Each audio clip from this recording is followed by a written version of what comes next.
This is part 2 of neurolocalization. Last time just a real quick overview, like a bird's eye view of what we did last time. We kind of covered the main functional divisions of the central nervous system. So the 3 divisions of the brain, which are the prosencephalon or forebrain, brainstem, and the cerebellum and their functions and the clinical signs associated with dysfunction in these areas. And then the 4 major segments of the spinal cord, which is C1 to C5, which is in front of both all 4 legs. Then you have C6 to T2, which is the wards of the nerves that go to the pelvic limbs. Then you have T3 to L3, which is between the forelimbs and the hind limbs. And then L4 to S3, which cover the nerves that go to the hind limbs and also the tail and the perineum.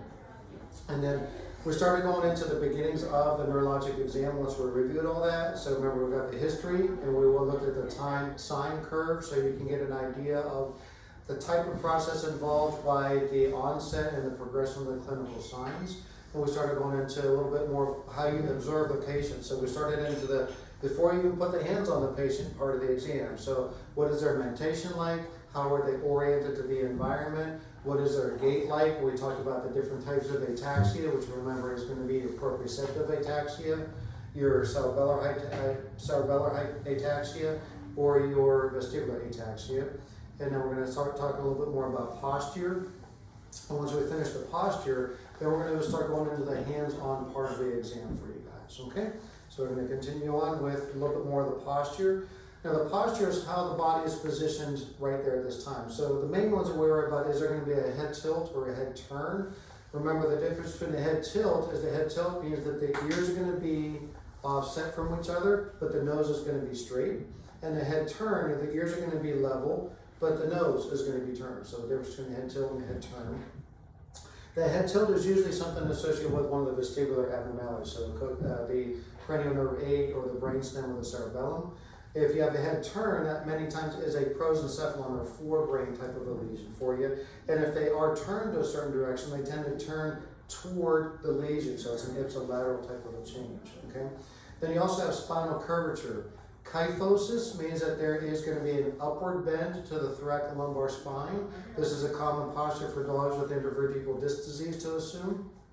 And we have what's called lordosis. In horses, they call it swayback. So you have a downward curvature of the thoracolumbar spine. And then you have scoliosis, which is a side-to-side curvature of the spine as you look at it from front to back. Okay. Now, there's one other posture that we didn't mention. We talked a little bit about the posture of the decerebellar posture and the decerebral postures, but there's one other one that we occasionally encounter, and that is the Schiff-Sherrington posture. Schiff-Sherrington is caused by a very severe lesion between T3 and L3, where there's basically a severance of the spinal cord in that area. And so what you happen, and when they're in lateral recumbency only, you have a stiff extension of the forelimbs. So if you look at this dog, the front limbs are going to be extended. But there's a paraplegia. The back legs are completely immobile. They're paralyzed. Okay. Now, if you would support this dog, he'd be able to move and have normal posture responses to his front limbs for you. Okay, so that's going to be one of the keys.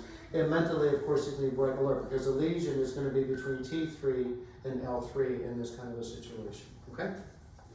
Fortunately, you don't see that very often, but when you do see it, it's thought to be caused by a loss of inhibition from the lower spinal cord to the upper spinal cord, and that's where you get the extension of the forelimbs. I'm not exactly sure though. Okay. All right. Now, this slide is very busy, but I made it busy because it is complete. It has everything you need to know about the cranial nerves. Sorry guys, you just got to memorize them. There's no 2 ways around it. You got to know the cranial nerves pretty well. So you're going to go through them individually, and on the lower left corner, there's a really wonderful mnemonic to remember the innervation of the extraocular muscles. It's a really nice thing for you to remember that for. I learned that many, many years ago. There's a little bit of an alteration on it that I recently learned that makes it even more complete. So I'll teach it to you guys. So if you got the mnemonic in your head, you're going to keep those nerves and what they innervate very clearly in the nerve. So again, just to review, the olfactory nerve is going to be way up front. That's going to be responsible for smell. Then the cranial nerve 2 is your optic nerve for vision, of course. Cranial nerve 3 is the ocular motor nerve. Cranial nerve 4 is your trochlear nerve. Cranial nerve 5 is your trigeminal nerve. And as far as the neurolocalization is concerned, we just have 2 main concerns with that. One is the muscular portion of it, or the motor portion of it, which goes to the muscles of mastication, those that were responsible for chewing. And then you've got the sensory portion, which is basically sensory to the nose and the face, okay? And also the cornea. Cranial nerve 6, which is the abducens, and cranial nerve 7 is your facial nerve. Now this has a lot of functions to it, but the main ones we're going to be worried about is sensation to the inner pinna, and then motor to the remainder part of the face, including the pinna, okay? It also has parasympathetic innervation to the lacrimation, so you can get some dry eye syndromes if you have facial nerve paralysis. Cranial nerve 8 is your vestibulocochlear, so it involves in hearing and your balance centers, your vestibular function. In dogs, we really just evaluate the vestibular function of that. Cranial nerve 9 is your glossopharyngeal. This is mostly involved with swallowing, and that's on our neurologic exams. We're going to evaluate as swallowing. There's a few other functions we really can't evaluate, like taste and salivation, vocalization, and barrier receptor function for that, but we don't really evaluate those with a neurologic exam. Cranial nerve 10 is your vagus nerve, and this one that does a lot where it innervates the heart, the GI tract, and also the respiratory tract. And it also can be involved with swallowing. So pretty much for our cranial nerve exam, we just function on the swallowing portion of cranial nerve 10. Cranial nerve 11 is your accessory nerve. This goes to the muscles of the shoulder that raise the shoulder up. So it's going to be like your transversalis, your brachiocephalicus muscles, and things like that. Tough place to evaluate on a neurologic exam. So we don't usually evaluate cranial nerve 11. And then your cranial nerve 12 is your hypoglossal, which provides pretty much motor to the tongue. Okay? Now, if you look at the lower left corner, the SO4, LR6, AO3, this is a really great mnemonic. I remember SO4 because it's like PO4, like phosphorus. And then your LR6, and then your AO3. SO4 means the superior or the dorsal oblique muscle of the extraocular muscles. And being that it's number 4, that means it's cranial nerve 4, which you remember is going to be your trochlear nerve. So your trochlear nerve, based on the SO4 mnemonic, is going to be your dorsal oblique muscle. Okay? LR6 is a lateral rectus. Is going to be 6 means it's the 6th cranial nerve, which is your abducens. Now this is going to be the lateral rectus for LR, but the R also stands for the retractor bulbi muscle. So the abducens nerve innervates the lateral rectus and the abducens, or the retractor bulbi muscle. And then all others, the ALs, all other muscles are going to be 3, the cranial nerve 3, which is the oculomotor. The oculomotor also, you have to memorize, has the parasympathetic innervation to the eye as well. So it's going to be responsible for the constriction of the pupil. Okay? So if you remember SO4, LR6, AO3, you're going to have your extraocular muscles and what innervates them down pat pretty well for you guys. Okay? So it's a nice little mnemonic to memorize. All right. Now, how do we do our cranial nerve exam? Now, this is the part where we actually start touching the animal.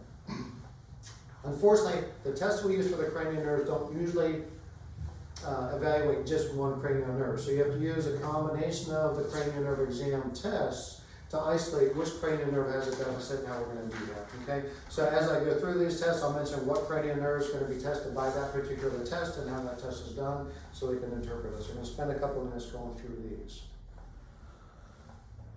First one is the pupillary light response. A reflex, I should say reflex, because a response means that there is a conscious or a learned behavior to it. Reflex means it happens automatically and there's no conscious input. The animal can't help it. The pupillary light response tests cranial nerves 2 and 3. 2 is the optic nerve, so it's going to be testing for vision, and also it's going to be testing ocular nerve 3, or the cranial nerve 3, which is the oculomotor, in particular the parasympathetic innervation to the pupil. Okay, so basically you shine a light in the eye, and the impulse goes through the optic nerve to the optic chiasm. Then it bifurcates. It actually has 2 different segments. It goes to the left and right side, bifurcates again, and goes to the oculomotor nerve to both eyes. So when you shine light in one eye, both pupils are going to constrict. Okay. Now, if you remember this pathway, you'll be able to tell if there's a deficit, what it's going to result. So if you have a deficit in the optic nerve, okay, so let's say that we shine the light over here. There's a deficit in the optic nerve. There's going to be no impulse that goes to either eye, so neither eye will constrict. Okay. However, if you have shine the light in the opposite eye, the optic nerve will be intact, and then you're going to have all these pathways good. Because if you have a problem here, you can see none of these pathways involve this one. So you're gonna have both a constriction of both eyes whenever you shine the light in the opposite eye. So if you shine the light in one eye and neither pupil constrict, but you shine in the other eye and both pupils constrict, and you know it's a defect in the optic nerve of the eye that does not respond, okay? Remember that a direct response means that the pupil in the eye in which your light shine the light, that's the one that constricts. Your consensual or indirect response means that it's the pupil of the opposite eye in which you shine the light that constricts. So you have your direct and consensual or direct and indirect responses of the pupillary light reflex, okay? Is that making sense? Is that not too quick? Okay. Now for something a little bit more complicated, this is the menace response, okay? And it's M-E-N-A-C-E, not M-E-N-U-S when you spell it. That's menus, not menace. All right. Now the menace, it's a response. This is a learned response. It's not just a reflex, okay? And the nerves that you're going to be evaluating are going to be the cranial nerve 2, the optic tract, the cerebrum, the brainstem, and cranial nerve 7. For practical purposes, we're really just going to be evaluating cranial nerve 2, the cerebrum, and cranial nerve 7. Okay, so basically what happens with the menace response is you go to touch the eye or menace the eye, to threaten the eye in some way.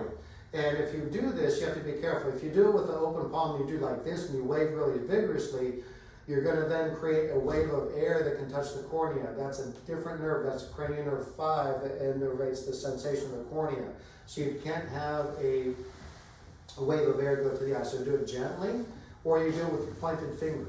Okay. Now cats, they tend to be very stubborn, so to know that you mean business, sometimes you have to touch their face to let you know that you're really going to menace them before they actually will blink. They'll hold their eye open even though you're menacing them if they think you're bluffing. And rabbits do not have this response. Correct. Interesting. Okay, good to know. Thank you, Dr. Wells. Okay, thanks for that input. Okay.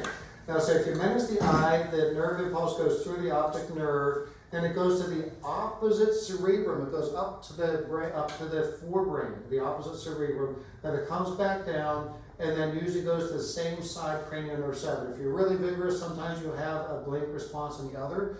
So you have the impulse going, sensory impulse going through the optic nerve to the opposite cerebrum, and then they should blink as a response. If it's really vigorous, sometimes they'll actually do an avoidance motion as well. For some dogs that have a cranial nerve 7 deficit, sometimes you get them to retract the ball of the globe, or they actually move their head away rather than blink. So that way you can tell that, okay? So if you have a negative menace, it could be a lack of vision, it could be a lack of perception or learned response, or a lack of the ability to blink that particular eye, okay? Making sense so far? Okay. And again, being this is a learned response, puppies and kittens less than 12 weeks of age do not have a menace. It doesn't mean that they're blind, okay? Strabismus. This means the deviation of the eyes from the line of sight, okay? And usually when there's strabismus, there's asymmetry. So one eye will be straight and the other eye will be deviated off center in some direction. Now, being that this is involving a position of the eyeball, we're going to have the extraocular muscles involved. So you're going to be cranial nerves 3, 4, and 6. So your oculomotor, your trochlear, and your abducens nerves. But since balance can also affect the position of the eye, it also can be having influence from cranial nerve 8. You can sometimes get strabismus from cranial nerve 8 deficits. Most of the time, it's going to be the extraocular muscles and their associated nerves. Okay. Now, we're going to go through this just a little bit so you can understand what happens. If you have a deficit in cranial nerve 3, which is going to be the oculomotor, this is all the others except for the dorsal oblique and the external rectus. Those will still have tone. The dorsal oblique will tend to pull the globe medially and internally, and the external rectus will tend to pull the eye outwards. So you're going to have a ventrolateral strabismus. The dorsal oblique will pull down, and then the external rectus will pull it off to the side. So you get a ventrolateral strabismus if you have cranial nerve 8 and sometimes cranial nerve 8, or cranial nerve 3, sometimes cranial nerve 8 deficits. Okay? So making sense. Okay. Now, if you have medial strabismus, again, this is just one eye. This isn't the medial strabismus of some you get with the exotic cats and things like that. This is going to be a cranial nerve 6 deficit. Remember, cranial nerve 6, lateral rectus 6, LR6. This is going to innervate the lateral rectus. If you have a deficit there, it's going to make it flaccid. So all the other muscles will serve to pull the globe medially. okay? Now, if you have a deficit in cranial nerve 4, the trochlear nerve, it's pretty rare to have just that nerve to be involved, but the dorsal oblique muscle, which the trochlear nerve innervates, is responsible for pulling the top part of the eye medially and down. So without it, you're going to have the globe externally rotated from the top and moved a little bit to the lateral side. There's some pretty cool pictures in people that have this particular individual deficit. They have a little bit of a dorsolateral strabismus. Now again, whenever you see these, it's not just strabismus, but the eyeballs are moving fine all over the place. It's going to be strabismus with an asymmetry, and whenever you go to try to move the patient, that globe will not move, the affected globe will not move in the direction of the deficit, okay? Or not move in relation to the deficit itself.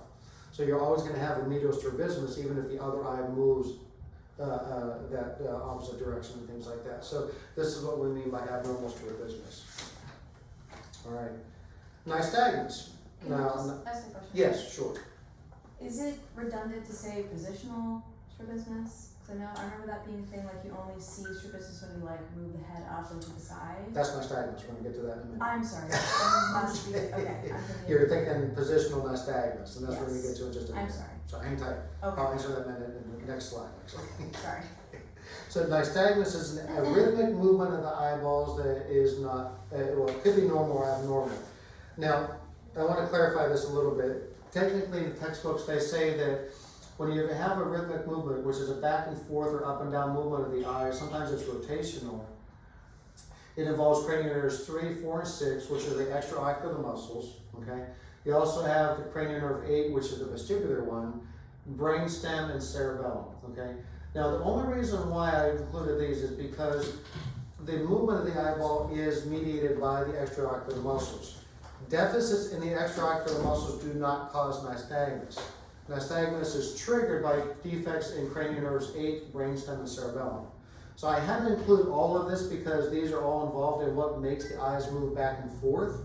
But from a neurolocalization standpoint, really just worry about if there's deficits in cranial nerves 8, brainstem, or cerebellum, that's what's going to cause the nystagmus. That's going to make these extraocular muscles move the eyeballs in abnormal ways.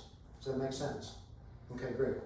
Now you can have normal nystagmus, which means that your eyes are going to track as you move the head back and forth normally, okay? But there's also abnormal or pathologic nystagmus, which means when the head is at rest or in certain positions, then the eyeballs are going to move up and down, back and forth, or start to rotate abnormally. So there's a physiologic nystagmus, which is normal whenever you move around. Then you get the pathologic nystagmus, where the eyeballs are moving by themselves in situations where they should not. Okay? All right. Now, the million-dollar question we always ask ourselves when we get a vestibular case in, is it peripheral or is it central?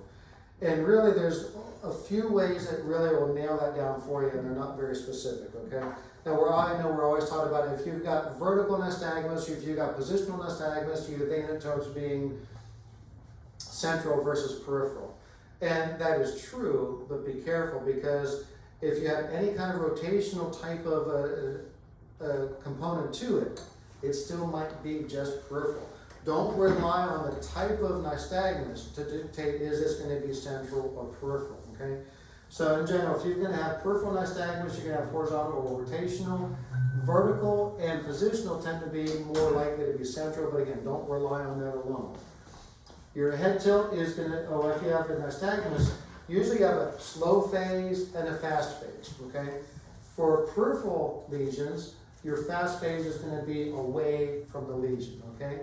You're going to have a head tilt toward the lesion, so you're going to have, say, a nystagmus where you have a right-sided head tilt, but the fast phase of the nystagmus is going to be to the left, okay? They tend to also circle and fall toward the lesion, so the head tilt and the falling and the circling can be to the right side. I remember in school, they said that some of these guys can be so off balance they actually roll across the room. And since a lot of times you'll have the peripheral vestibular syndrome from an older dog, they had the adage, don't kill old rolling dogs because they get better. Okay, that's what they used to say. And now the key for this, though, is if you have a peripheral lesion, you're going to have not just the ataxia, the falling over, and the circling, but you're going to have normal postural responses. So whenever you position these legs in abnormal places, or you make them hop, or you do a wheelbarrow, a handstand or handstand walk, their legs properly position themselves. Okay, that's going to be key. For a peripheral nystagmus, you're going to have normal postural responses. Okay. Now central, it can look very similar. You're going to have the head tilt, you're going to have circling falling, you're going to have vestibular ataxia. Now it depends if it's in the brainstem or cerebellum, the head tilt can be toward the lesion, or if it's in the cerebellum, away from the lesion. So that can be confusing. If it's in the cerebellum, it may or may not be on the same side as the head tilt. Same thing with circling. For the brainstem, it's usually towards the lesion, but if it's from the cerebellum, it many times can be away from the lesion. So it's hard to tell just from the physical exam. Is this going to be brainstem or cerebellar? Is this going to be toward or away from the lesion? So you're still going to have your head tilt, still circling and falling, still vestibular ataxia. The key is with a brainstem or a cerebellar lesion, you're going to have decreased mentation because that's going to be one of the brainstem functions. You can have postural deficits ipsilateral to the lesion. That's going to be one of the key features for us. The easiest thing for us to tell on the exam. Mentation is not always easy to tell in a vestibular dog because they're already disoriented. And you may also have, other cranial nerve deficits near the cranial nerve aids to be affected with it. Remember, the cranial nerve aid has a lot of other nerves right next to it. It's got the abducens, it's going to have the facial nerve, it's going to have the trigeminal nerve. So they're going to have other cranial nerve deficits. So if you see postural deficits, altered mentation, or if you have other cranial nerve deficits, then you can call this a central lesion. Don't rely on your nystagmus to say this is central versus peripheral. Is that making sense for you then? Yeah. Any questions? All right, good. Now, moving on with the eyes. Now, most of our actually cranial nerves do involve the eyes. There's a lot we can do with the eyes. Palpebral reflex is fairly simple. You just touch the eyelids right on the inner and outer corners, and what should happen, we should blink. The sensation immediate there is through the trigeminal nerve, cranial nerve 5, and then the motor for the blink is by cranial nerve 7. Okay? Corneal reflex. This isn't done very often, but what you do here is you get a moistened cotton swab and you touch the cornea itself. And what should happen is the animal should blink or retract the globe into the brain or into the orbit. Alright, so the sensation is mediated by cranial nerve 5 again, okay? Now if it's going to be pulling into the orbit, that's going to be cranial nerve 6. Remember, the lara rectus 6 is going to also be your retractor bulbi muscle.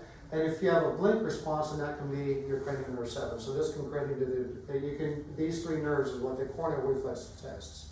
Now we don't often do this because quite honestly there's a lot of other tests that we can use that will evaluate these same three nerves. You don't always need to do the corneal reflex.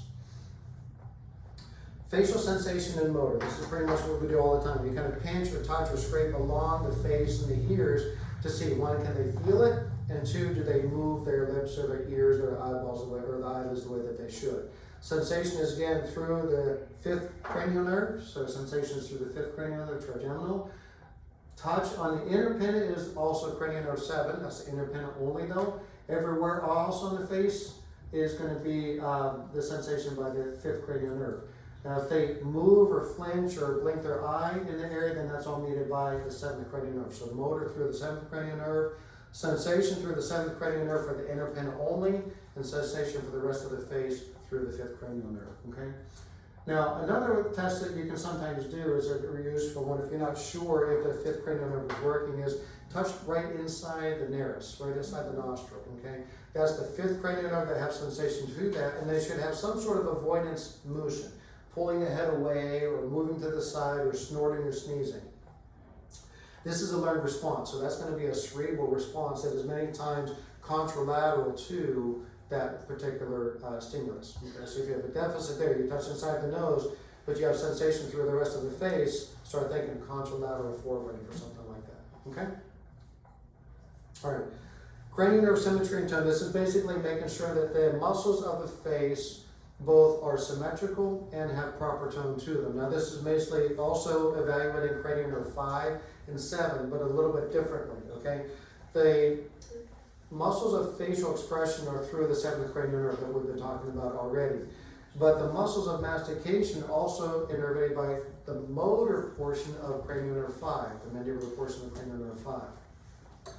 So if you have drooping of the eyelids or drooping of the pinna, that also is shows signs of not moving those areas whenever you stimulate them. That's a cranial nerve 7 deficit.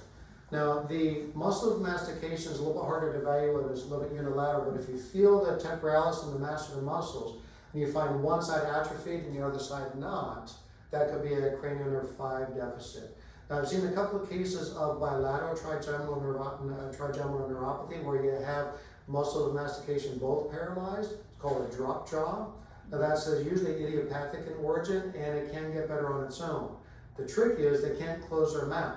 So you have to try to get creative ways to get food and water into them, but if you do, after days to a few weeks, it usually goes away on its own and they go back to normal. So if you ever have a situation of bilateral cranial nerve 5 motor deficit, that's not a bad thing. That's something that many times can get better, okay?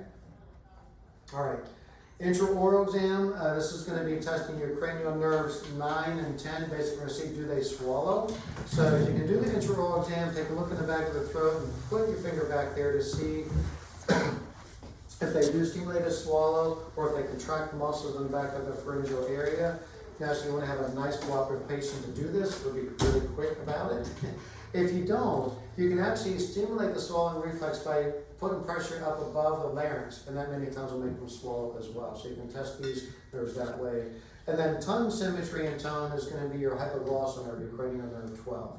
So if you see, most of our cranial nerves are going to be evaluated through evaluating the eyeballs, because the eyeballs are going to be your cranial nerve 2, 3, 4, some of 5, 6, 7, and some of 8 as well. So you have a lot of your cranial nerves just with the eyes, and then the rest of the facial symmetry and tone and responses are going to be completing your evaluation of cranial nerves 5 and 7, and then when you do intraoral and tongue exams, which are your 9, 10, and 12. Okay? So that's our cranial nerve exam. All of our physical exam. Now, we already talked about the history, the mentation, orientation, environment, gait, posture, and we talked about the cranial nerves, okay? So we started touching the dog with the cranial nerve exam, and now we're going to start going by the postural exam. Now, the postural exam, that when you do it, it really behooves you to do on a surface that has a lot of traction to it.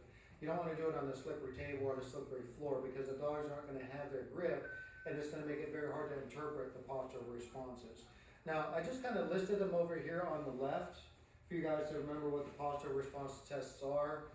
I'm sure you guys all pretty much know those. If you want, I can take a brief second and just quickly tell you what each of them is for the postural responses.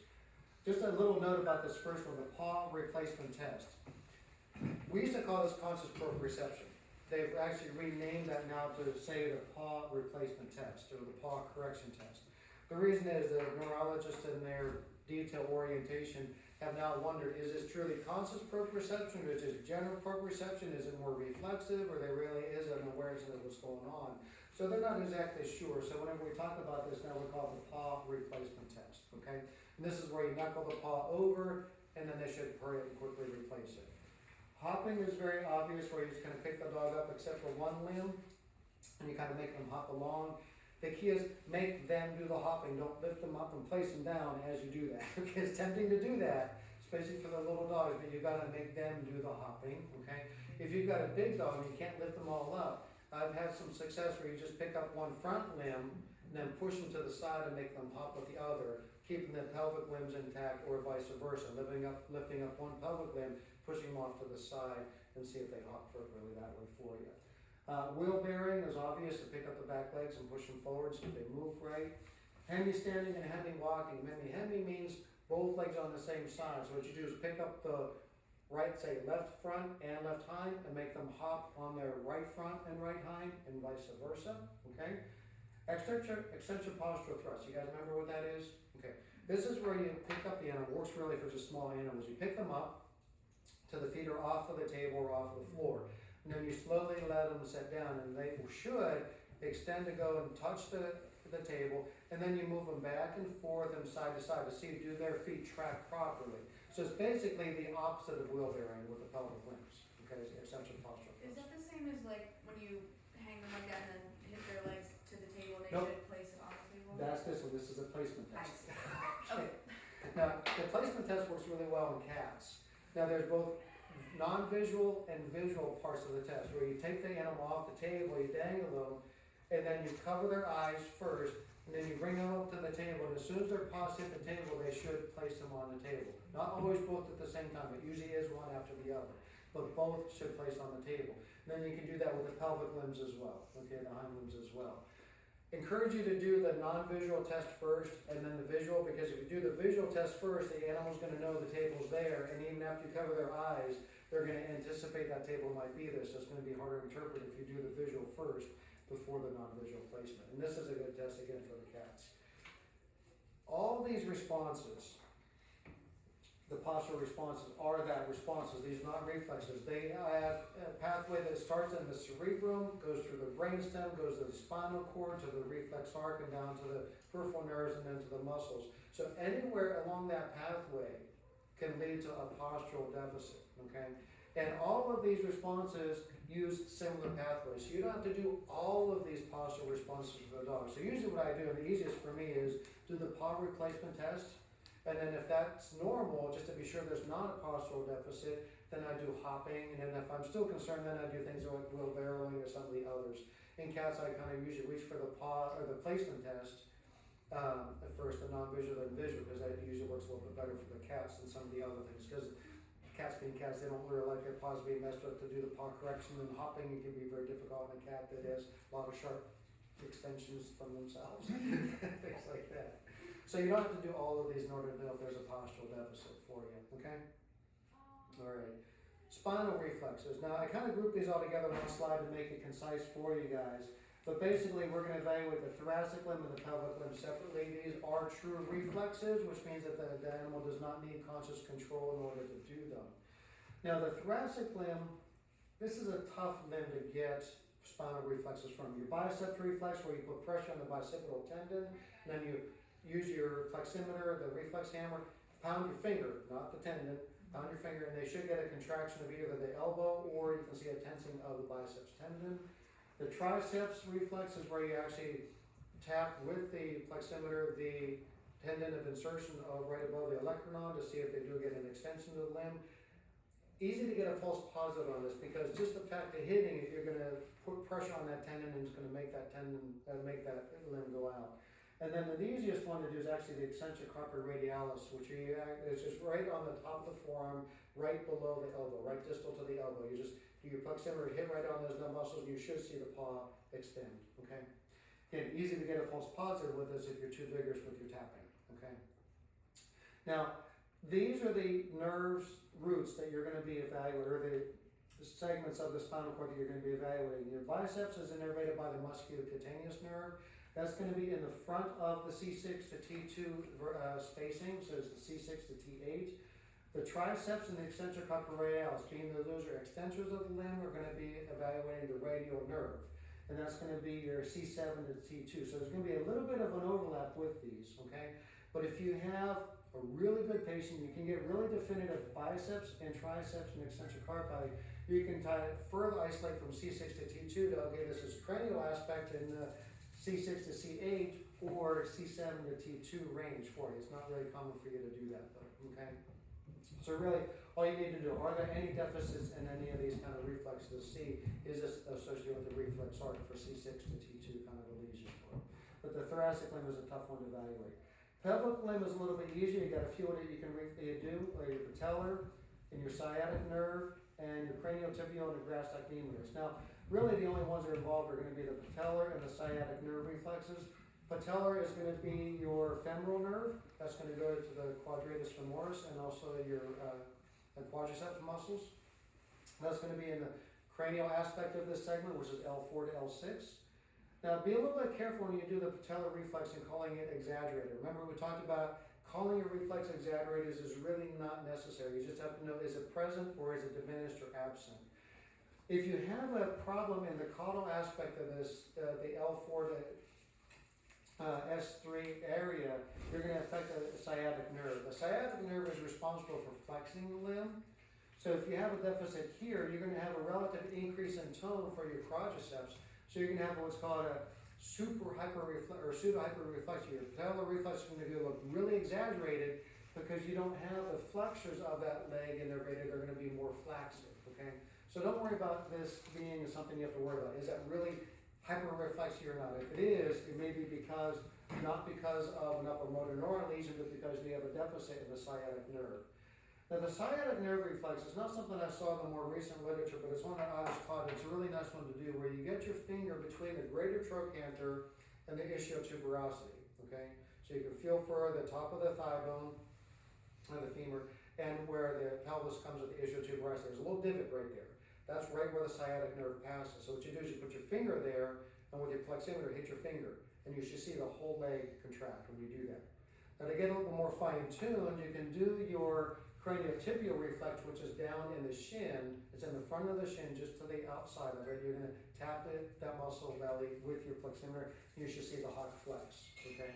And then your gastrocnemius is similar to the triceps, where you're going to go right behind the right behind the calcanean tuberi, where your gastroc tendon comes and inserts on it. You're going to tap the tendon and see, does the knee flex or does the gastroc muscle contract? Tough to get these actually consistent and all that. So sometimes I rely on this one to see what's going on. Now, the sciatic nerve, the craniotibial, and the gastrocnemius are all innervated by branches of the sciatic nerve. So you get the sciatic nerve in its total when you do the sciatic nerve between the greater trochanter and the ischial-tuberosity. The craniotibial is going to evaluate the peroneal nerve, or the peroneal branch of the sciatic nerve, and the gastrocnemius is going to the tibial branch of the sciatic nerve. So all three really evaluate the same nerve segment up in the spinal cord. Okay, making sense so far for the segmental reflexes? Now, another form of the spinal reflexes we kind of forget about, but I think it's something we can do, especially for the thoracic limb, is the withdrawal reflex. Here, what you do is you get your webbing between the toes and pinch it a little bit with your fingers, and the animal should flex all joints of that limb, withdraw the whole limb for us, okay? Now, this is also a reflex. You do not need conscious awareness to be having this reflex for us. And remember, this just evaluates that particular segment. So the thoracic limb is going to evaluate the nerves between C6 to T2, and the pelvic limb is going to be L4 to S3 for that. Now, if you get what's called a cross-extensor reflex, remember that? That's where you get the withdrawal on the one limb, but the opposite limb extends. Okay, if you get that, that usually is an upper motor neuron lesion. So if I'm in the pelvic limb and I do the withdrawal reflex and I get a cross-extensor reflex, that means I probably have my lesion cranial to L4. Make sense? Okay. And then you could do your perineal reflex, which means you get your fleximeter, but the other handle point, you kind of rub on either side of the anus and see, does it contract or does it, constrict? And your anal tone and tail. Does the tail wag? Does it have motor? Does it have tone to it? And does the anus stay closed even whenever you challenge it? Okay, so those are going to be your spinal reflexes. All right, there's a few, yeah. How advanced does the lesion have to be before you lose the spinal reflexes? It's proprioception, then motor, and then superficial deep. We're going to get there in a Where minute. Okay. Depends on the location of the lesion on what you're talking about. Okay, so if you have a lesion that have a complete severance of, say, T10, okay, so you're going to be between your thoracic and your pelvic limbs. Since that does not involve the reflex arcs at the innervation of those limbs, you're going to have intact spinal reflexes in both of those areas, okay?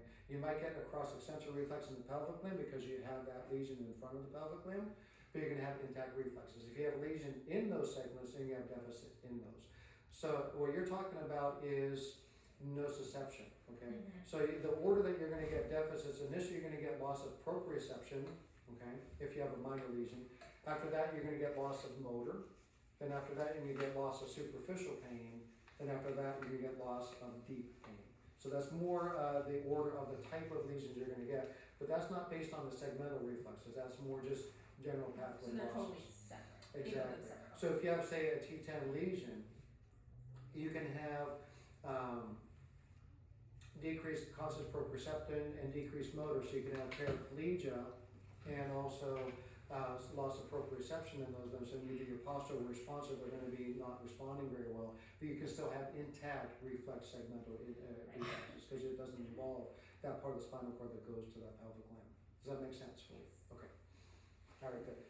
Now, ancillary tests that we sometimes do, one is palpation. You just feel along the spine, looking for muscle symmetry, looking for muscle pain, and you can elicit pain a couple of ways. You can put pressure above on the spine, or on, especially in the neck, to the side of the spine where the nerves come out, where the nerve roots are.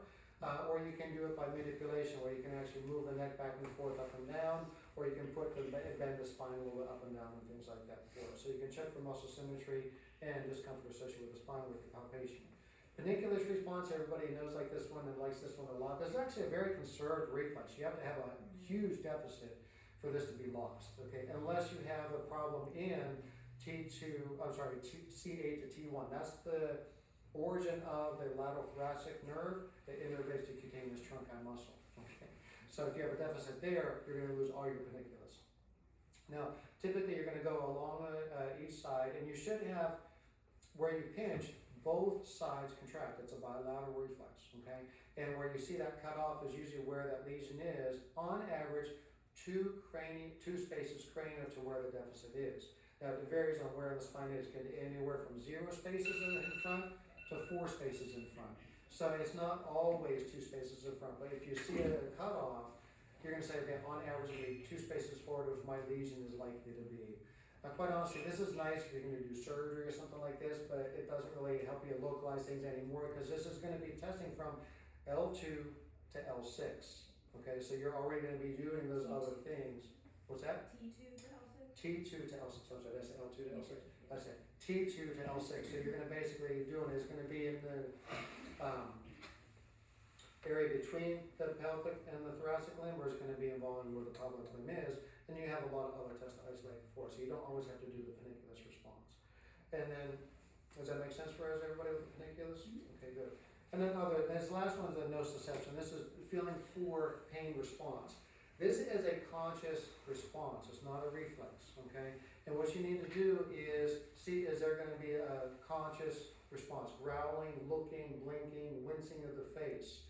This is done a similar way you do the withdrawal reflex. So you can get the withdrawal reflex occur, but you want to look for conscious perception up in the brain with the kind of head type of response with it. To test for superficial pain, you just pinch skin, either over a digit or between the skin web. For deep pain, you have to go deeper. You have to get bone or joint pain for that. It really helps to have hemostats do that. You really can't squeeze hard enough, which is your finger, to get that kind of response, okay?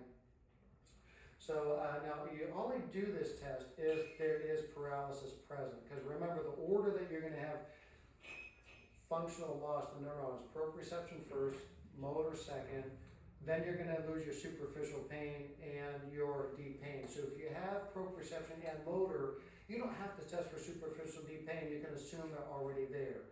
If you have loss of proprioception and motor and you have superficial pain, you don't need to test for deep pain. You know that it's there because you already have superficial pain. Does that make sense? Do you have a withdrawal reflex in a truly paralyzed limb? Depends on where it is, okay? So if your paralysis is due to, say, a lesion in T3 to L3 area, and you have no conscious motor or feeling from the back end, you can still have local reflexes being intact. If you're paralyzed because you have a catastrophic lesion from, say, L4 to S3, then you can have a lack of withdrawal because now you don't have that local reflex arc being intact. Does that make sense? Yes. So it depends on the location on if you have your local reflex intact or not, okay? All right, so that's gonna be our neurologic exam once you get through that, okay? And you can use that in piecemeal what these abnormalities are to see where our localization is. So we have a couple of minutes. Yeah, 15 minutes? 13 minutes. 13 minutes, okay, let's do this. I've got 3 cases. Now I'm gonna go through these a little bit piecemeal so we can glean what information we get with each step of the way. So Clyde, this is a real case actually, but the names and places have been changed for protection of the innocent. So Clyde, at the time, was an 8-year-old male-neuter Labrador Retriever mix that came in because the owner heard the dog slip down the stairs 2 days prior to precipitation. She did not see the dog fall. Afterwards though, and he didn't cry out, so it didn't seem to be painful. Afterwards, the dog's hind limbs were unsteady and wobbly, but just the hind limbs, and the dog improved a little the next day, but not much more. So I saw 2 days after the initial fall, okay? So from this history, what can we glean? Timeline. Was it slow progression? Sudden onset.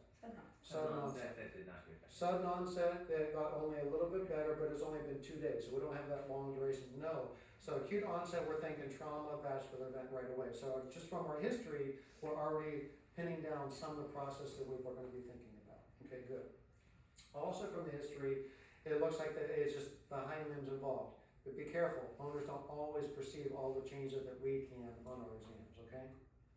All right, now, neurologic exam, mentation, normal, okay? Gait, proprioceptive ataxia, so you can't really tell where his limbs are very well. So the limbs go off center and he pulls the body off to the side with it. The pelvic limbs only, and he also has paraparesis, a little bit of a weakness and not full motor control. He's not fully responding the way that he should, just in the back limbs. Remember, paraparesis is partial loss of motor control of the pelvic limbs only. He had a slow, long strided gait with an exaggerated hind limb movement, so he kind of looked long and floppy with his back limb gait. I don't have a video of it for this one, unfortunately. He would cross his legs when he would turn, okay, and whenever he would walk, he would scuff the back nails whenever he would be walking along, okay? The abdominal movements were worse on his left hind leg than his right hind leg, okay? The front limbs were moving normally as well. So what can we glean for this part when we're looking? We're not even touching the dog yet. We're just watching him walk around the room. What can we glean here most likely with this? Defect behind T3. Defect behind T3. So it's affecting the pelvic limbs only. That's right, okay?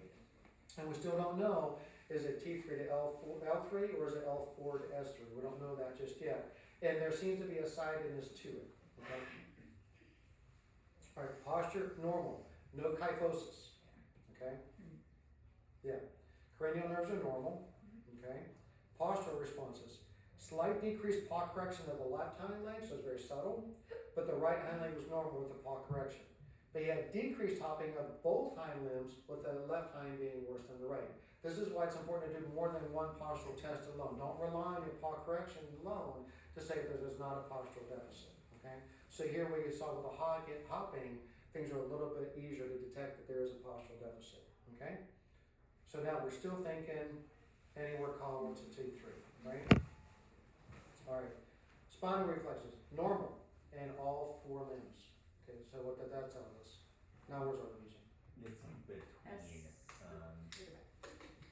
Now we got Yeah. normal Now, spinal you still reflexes in the have- back limb. yeah, upper motor neuron, you can still So it's have T3 normal or spinal Yeah. reflex. So we have normal spinal because the reflex arc is intact in the pelvic limb. So that means that rules out from being L4 to S3. So now we've isolated it so far to T3 to L3. Because that's where that local. Now, the local reflex arc is L4 to Is- L6. yeah. So if you got a normal response, you know it's not in L4 to So it's L4 to S3. I'm It's sorry, T3, L4 to L3 S3. is what we're. So it's T3, L3, exactly, right, okay? Palpation, no muscle asymmetry or spinal pain. Yeah. Paniculus, didn't assess it for this guy. Nociception didn't assess because he's walking. He's got motor, so I know that he's got superficial deep pain. Okay. So now, neurolocalization, T3, L3, great. Now remember, it's T3 to L3. I've seen a lot of clinicians say, okay, especially with a dachshund, I'm going to see, okay, is it a slip disc, and they just look at the lumbar spine only. It's T3 to L3. So this one, I did do a radiograph. If you look very closely, I don't know if I might need to turn the lights on. Can you see that okay? You can see that here, this 10th vertebrae is rotated. You see there's a little step right there? And if you look at the intervertebral space, it's triangular rather than parallel. Can you see that? So he had a rotated 10th thoracic vertebrae. Okay. Now, she actually went to the neurologist and had an MRI done, and it was proven that he did have an extruded disc at this spot, so it confirmed that this indeed was a lesion. Now, whether this caused the fall or was the result of the fall, we don't know. But just because he didn't have kyphosis or palpable spinal pain doesn't mean he doesn't have a spinal lesion, and this shows the importance of evaluating the thoracic spine, not just the lumbar spine, when you have a T3, L3 lesion. Make sense? So the disc space is narrowed because the disc has been. Yeah. The disc is no longer there between the vertebrae. That's right. Okay? It's weird that it's not pain though. Agreed. Yeah, surprising. He was a stoic For guy. how He also had a fast he was. cruciate and total hip replacement and things, so he's a very stoic fellow. Yeah, I don't know. All right, beauty. This is what I want to be sure we get through.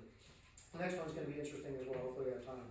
Okay, this one here, again, names of places have been changed. A 16-year-old female spayed miniature schnauzer that 4 days prior to presentation, the dog started walking with a mild, clumsy, slow, long-strided pelvic limb gait. This is the owner's, paraphrasing from the owner's description, okay?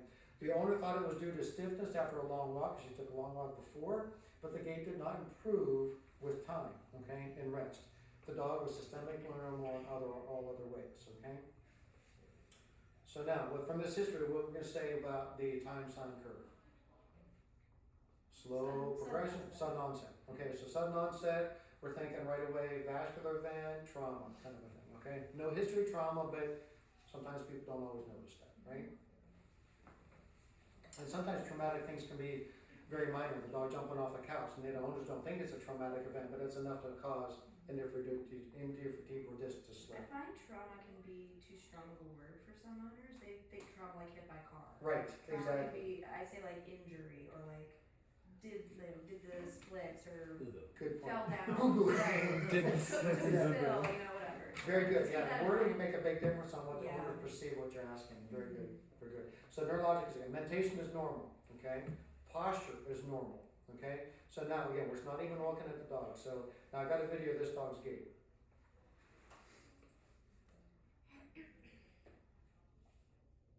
Mm.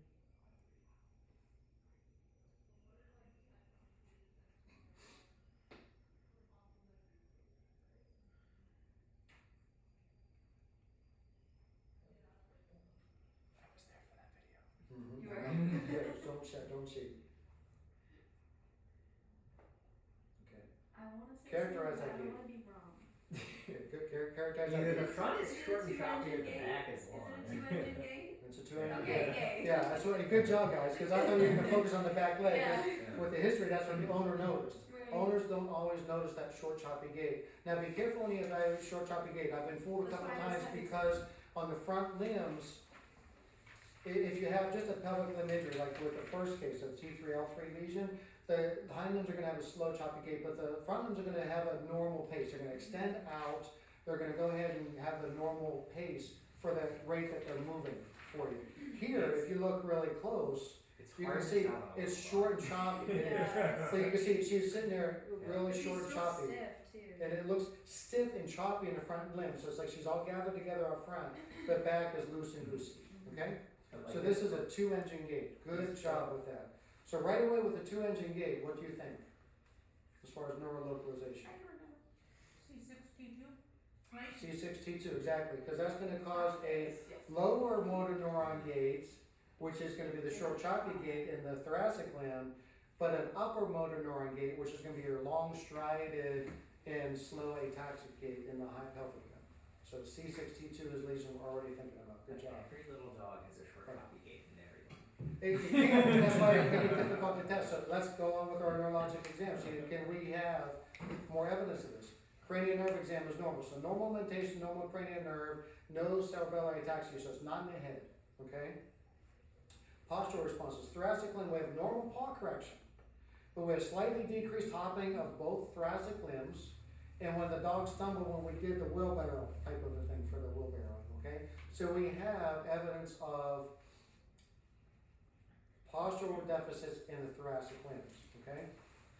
Pelvic limbs, moderately decreased paw correction in both pelvic limbs, and we have decreased hopping on both pelvic limbs. So we have postural deficits in both the forelimbs and the hind limbs being more prominent in the hind limbs.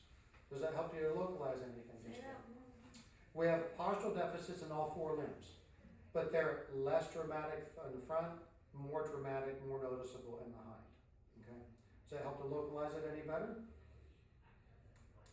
With postural deficits in all four limbs, we have nothing up in the head, But everything caused with a lesion is gonna be worse, right? at or con. Right. At or so- con with the lesion is gonna have deficits. Right. But wouldn't that still be, C6 would be, Yeah, anywhere, actually, right now, it's C6 or caudal, which is not sure Right. just yet. Okay, Right. C6 or caudal. So support C6T2 is still a possibility, but we don't have it localized just yet with the postural deficits, okay? So let's look at our spinal reflexes, thoracic limb. Minimal to no extensor carpi extension or reflex of both thoracic limbs. The biceps and triceps reflex were hard to interpret, I couldn't tell you for sure, but we had a weak withdrawal in both thoracic limbs. So we have decreased spinal local arc reflexes in the thoracic limb, pelvic limbs were normal. So we have normal reflex arcs. So now we have even more support for C6T2 lesion, right? Okay, perineal reflex and tailnadal tone were normal, palpation was normal, normal panniculus, and did not do nociception because the dog was walking, had obvious movement. So now, neurolocalization. C6, T2, very good. Now this dog went on to have an MRI, had an infarct, C7 C8. Further evaluations show that CBC cannulation had +4 proteinuria with a UPC ratio of 6.7. So the final diagnosis was thromboembolism of the C7 C8 spinal cord due to loss of antithrombin 3 from protein losing nephropathy. Okay? So again, neurolocalization tells you where the lesion is. You need more testing to know what the lesion is. But remember, sudden onset, trauma or vascular event. And there you go. That's crazy. Cool, huh? All right, time for one more? It's Do two. it. Okay. It's too sharp. It's two. We'll be 5 minutes. We'll be 5 minutes, okay? Standing up on the floor. 5 minutes, okay. Make it 5 minutes play for your first thing. Okay. So this one here is a 14-year-old female spayed Havanese. It came with a 3-week history of the dog starting to pace, tilting the head to the right. It would walk in circles, and the circles were always to the left. When the dog walked, at any time would go and hug the wall along the right side, so the wall was to the dog's right, and they'd hug the wall and go into counterclockwise or left-handed circles. The dog would at any time be confused and didn't seem to be mentally oriented. The dog would easily fall over whenever she would shake or posture to pass urine and stool, and if she would, but there was no urinary or fecal incontinence. Okay, the dog would tilt more severely to the right whenever she ate, when she would bend her head down. Okay, and she also had a decreased appetite and no longer barked or howled when she heard things outside like she used to. So we have mentation changes and abnormal orientation changes, right? Okay, so let's look at the duration. We have a 3-week history. So what are we doing with the time sine curve? Not sudden onset, slow progression. So slow progression, we're thinking what? Neoplastic or degenerative lesions, right? We have abnormal orientation, just based on what the owner says. Confused, not always following along very well, and also not doing the normal behaviors like howling or barking whenever she would do things outside. Walking in circles to the left with wide circles to the left. So what do we think with that? Cerebrum. Cerebrum, and in particular what side? The Contralateral.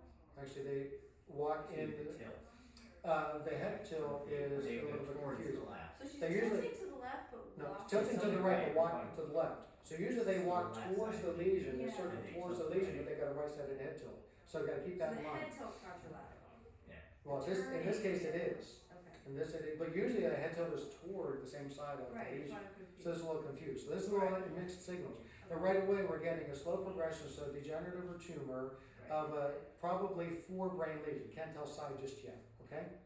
Making sense so far? Could it be metabolic too? Is that on the list? What's that? Metabolic, is that on the list at all? Yeah, but usually metabolic up and down with the symptoms, okay? All right. So now, neurologic exam, mentation, responsive but seemed confused and in the room, kind of lost whenever she was there. Orientation, the dog would pace compulsively in the exam, would just didn't sit there, and would always go in left-sided circles, but it did have the ability to circle to the right when she needed to. Posture, she did have a right-sided head tilt, okay?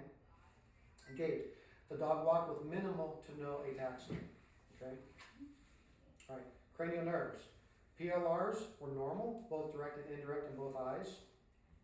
Menace, negative menace in the right eye only. So now we have normal PLR, so we know cranial nerve 2 works, cranial nerve 3 works, and now we have cranial nerve, if with a menace, okay, we got a deficit in cranial nerve 2, 7, or cerebral. We know 2 works, so it's either 7 or cerebrum, okay?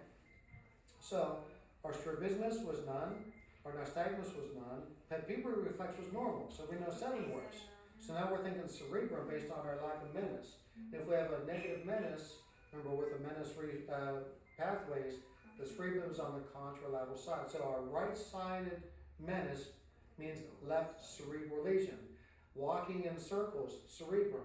Left-sided circles, left cerebrum. So right now we're getting more things are added to the left cerebrum or left forebrain than we did before, right?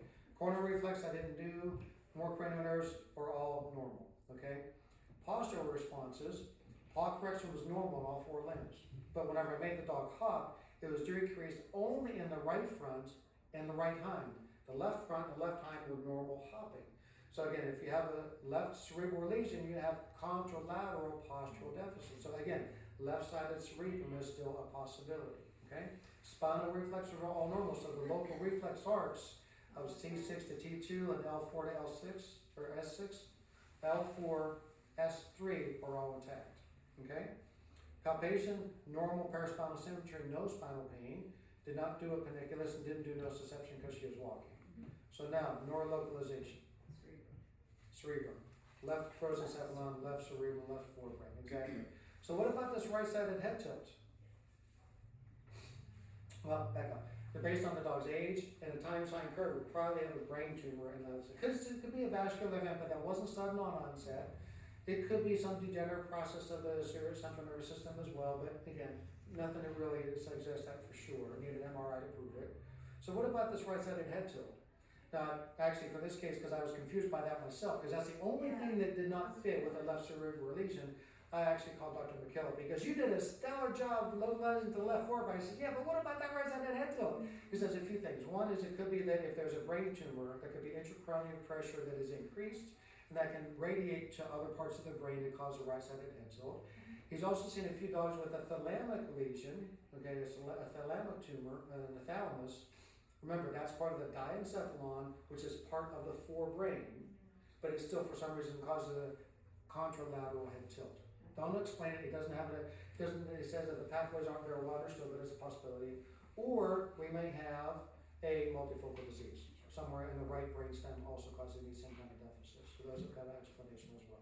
But I think that these cases really go well to show how you can use your neurologic exam to localize where the lesion is in a few different ways in a few different places of the central nervous system. Okay? All right. Questions? Anybody pick my That's brain? 5 minutes exactly. Good for you. All right. Well, good.